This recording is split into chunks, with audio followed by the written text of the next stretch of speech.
C'est la Vespérale sur Eden Télévision. Bienvenue à tous. Au sommaire de cette édition, tentative de coup d'État de 1977 au Bénin, une équipe de mercenaires français tente de renverser le gouvernement de la République populaire du Bénin dirigé par Mathieu Kérékou, dont le Parti communiste était le seul parti politique autorisé dans le pays.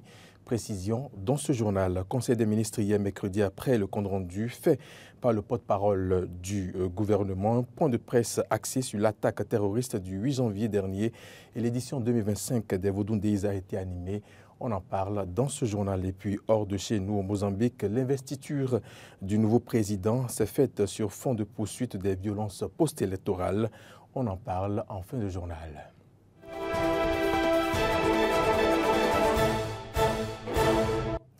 Bienvenue, bonsoir. Le Conseil des ministres s'est donc réuni mercredi 15 janvier 2025 sous la présidence du chef de l'État Patrice Talon. Plusieurs décisions ont été prises et voici le compte rendu de Wilfrid Liandre-Rombedji, secrétaire général adjoint du gouvernement et porte-parole. Les décisions issues du Conseil des ministres de ce mercredi 15 janvier 2025 qu'a présidé le chef de l'État, M. Patrice Talon, relève essentiellement du chapitre des communications et en voici la teneur. En point 1, approbation de la politique nationale de financement du développement, PNFD 2025-2033. Cette politique est issue d'une démarche participative et postule qu'à l'horizon 2033, le Bénin assure la mobilisation et l'utilisation optimale des ressources intérieures et extérieure pour le financement du développement durable. Pour ce faire, 3 orientations stratégiques sont identifiées, à savoir l'amélioration du système de financement intérieur, le renforcement des capacités organisationnelles et institutionnelles du système national de financement extérieur du développement et l'amélioration de l'attractivité du pays. En point 2, travaux de réhabilitation et d'aménagement des voiries et pistes dans les communes de Savalou et Banté. Les 10 travaux concernent la réhabilitation et l'aménagement de 18 km 022 de voiries dans la ville de Savalou, dont 2 km 974 de route en terre, l'aménagement de 6 km 881 de voiries et assainissement à Banté, ainsi que la réhabilitation de 53 km 46 de routes en terre et pistes rurales dans les localités de Gouka et Pira de la même commune. En point 3, réalisation des études complètes d'aménagement de 1500 km de pistes rurales et 1071 km 487 de routes en terre classées.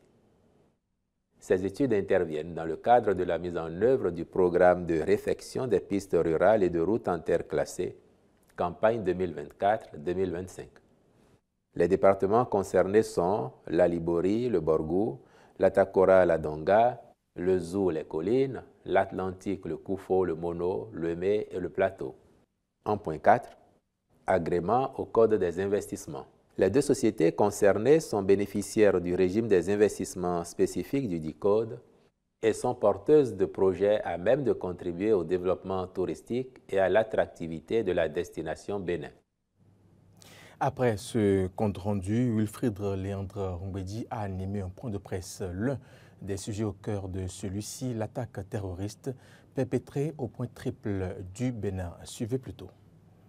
Relativement aux conditions dans lesquelles ce drame est survenu, nous avons bien évidemment commencé à tirer les enseignements. La hiérarchie militaire s'est portée sur les lieux pour apprécier de visu ce qui a pu se passer. Le chef de l'État et son gouvernement s'en sont préoccupés. Des discussions ont eu lieu, des évaluations ont eu lieu afin de voir comment optimiser encore notre stratégie et la façon dont le commandement se fait.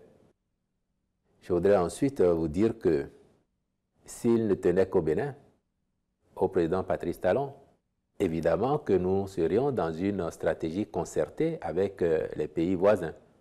C'est encore le président Patrice Talon qui a eu l'idée de ce qui a été appelé l'initiative d'Accra, par laquelle il demandait justement à tous les pays de la communauté de mutualiser leurs moyens, leurs stratégies, afin de conduire une riposte concertée face à ce phénomène.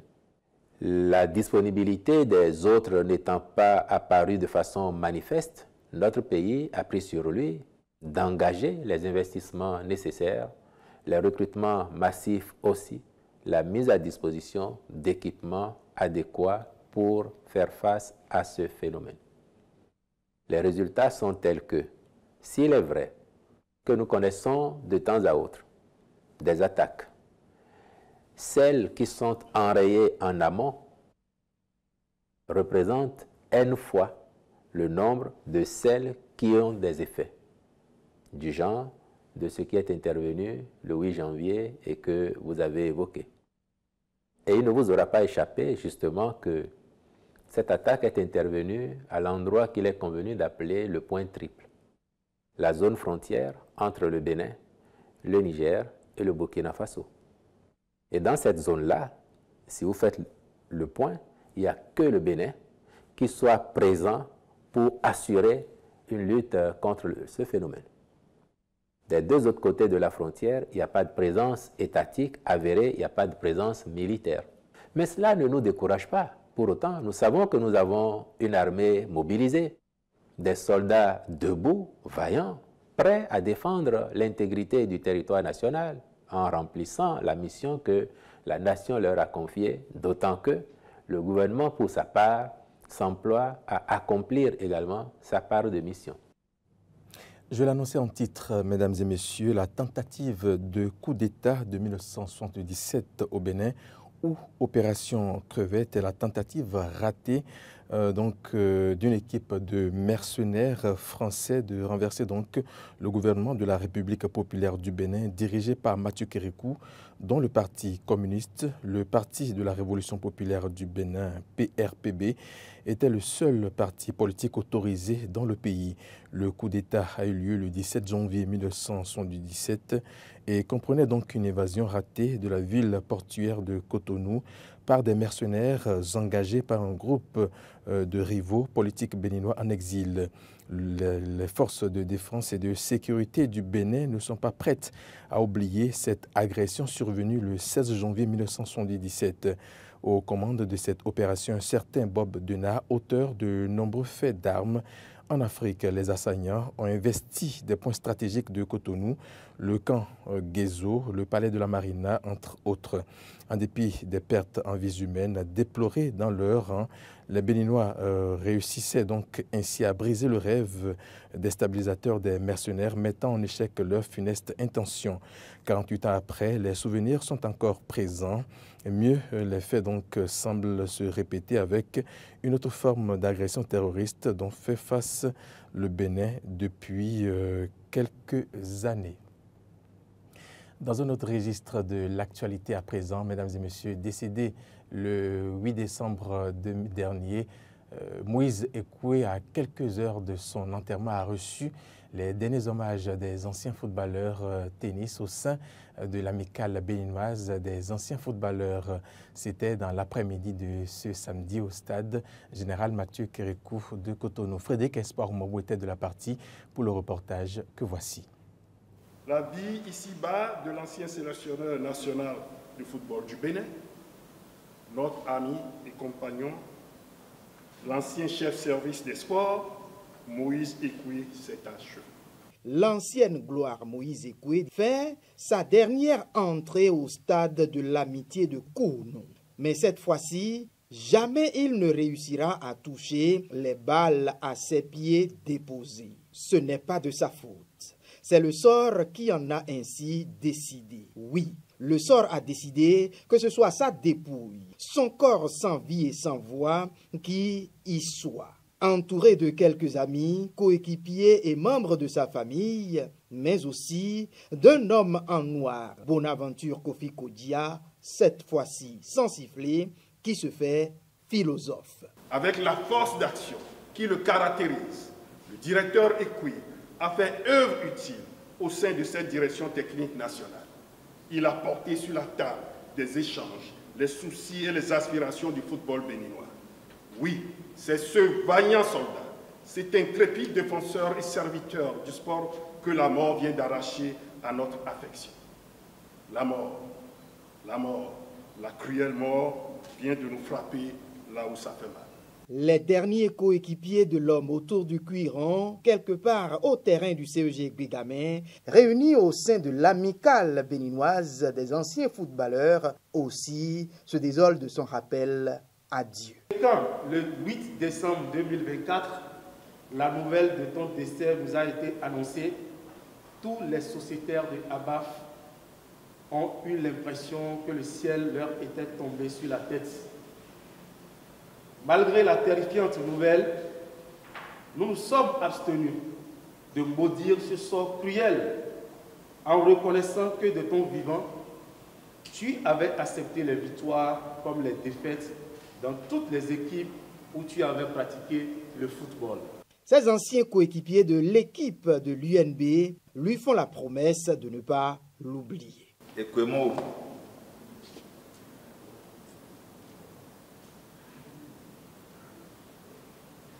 Voici devant ta dépôt immortelle. Il est vrai que quand on est, nous vivons et nous passons de l'autre côté. Tu viens de passer de l'autre côté. Nous ne saurons jamais t'oublier parce que tu as été un monsieur formidable.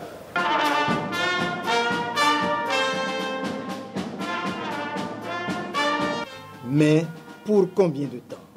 Toute la question, elle est là. À voir combien ils sont à l'entourer dans ces circonstances. En tout cas, Moïse Ekoui, plus jamais il ne répondra aux appels. Plus jamais il ne prendra une passe. Plus jamais il ne dirigera une équipe ici-bas sur terre. Ce sera plutôt dans les chants lugubres entonnés par la fanfare de l'association des supporters du Bénin que sa dépouille va continuer sa course vers sa dernière demeure. Et oui, ainsi va la vie. En interactualité, avant de boucler ce journal, mesdames et messieurs, au Mozambique, l'investiture du nouveau président s'est faite sur fond de poursuite des violences post-électorales. Des manifestations meurtrières ayant donc coûté la vie à quelques 300 personnes embrasent le pays depuis le 21 octobre, date à laquelle Daniel Chapo a été donc déclaré vainqueur des élections contestées du 9 octobre. Reportage donc de nos confrères d'Africa News. Au Mozambique, des centaines de partisans de l'opposition ont manifesté mercredi à l'occasion de l'investiture du nouveau président Daniel Chapo. Une forte présence de forces de l'ordre a été constatée dans les rues de la capitale Maputo pour contenir la manifestation. L'opposition conteste la victoire du candidat du Frélimo à la présidentielle d'octobre dernier. En ce moment, nous avons deux présidents. Nous n'accepterons pas le régime. Il y a un régime avec son propre président et il y a un président du peuple, Venancio Mondlane. Il y a aussi un président des armes. Comme vous le voyez ici, la police, les chiens, les gaz lacrymogènes pour chasser les gens d'ici. Daniel Francisco Chapo a prêté serment en tant que 5e président du Mozambique devant environ 2500 personnes devant l'hôtel de ville de Maputo. Le candidat du Frélimo a été déclaré vainqueur par la commission électorale avec 65,17% des voix contre 24% pour le chef de l'opposition Venancio Mondlane qui dénonce les irrégularités du scrutin en faveur du parti au pouvoir depuis 1975. Et c'est la fin de ce journal, mesdames et messieurs. Merci à vous toutes et à vous tous de l'avoir suivi. Bonne suite de programmes sur Eden Télévision.